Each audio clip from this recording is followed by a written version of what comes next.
আমেরিকার রেডমন্ড শহরের পাড়াটার নাম উইলো ক্রেস্ট। অগস্ট মাসের একদিন এই পাড়ার একটা রাস্তা, দুপাশে বড় বড় সবুজ গাছ, একটা শান্ত নির্জন পাড়া আপনারা দেখতেই পাচ্ছেন। আর মাত্র মাসখানেকের মধ্যেই শুরু হবে প্রকৃতির এক আশ্চর্য রূপান্তর। আমেরিকায় ফল সিজন এক অনন্য সৌন্দর্যের সময়। এই সময় গাছের পাতা সবুজ থেকে পরিবর্তিত হয়ে লাল, কমলা, সোনালি, এমনকি বেগুনি রঙে রঙিন হয়ে ওঠে। প্রকৃতির এই পরিবর্তনকে বলা হয় ফল কালার বা অটম কালার। সাধারণত সেপ্টেম্বরের শেষ থেকে নভেম্বরের শুরু পর্যন্ত এই রঙের উৎসব শুরু হয়।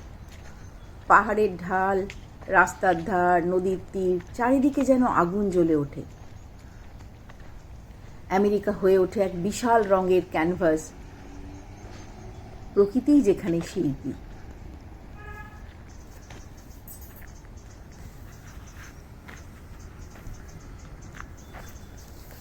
আসলে তাপমাত্রা কমতে থাকে এই সময়, ক্লোরোফিলগুলো ভেঙে যেতে থাকে, তখন অন্যান্য রঙগুলো পাতায় প্রকট হয়ে ওঠে।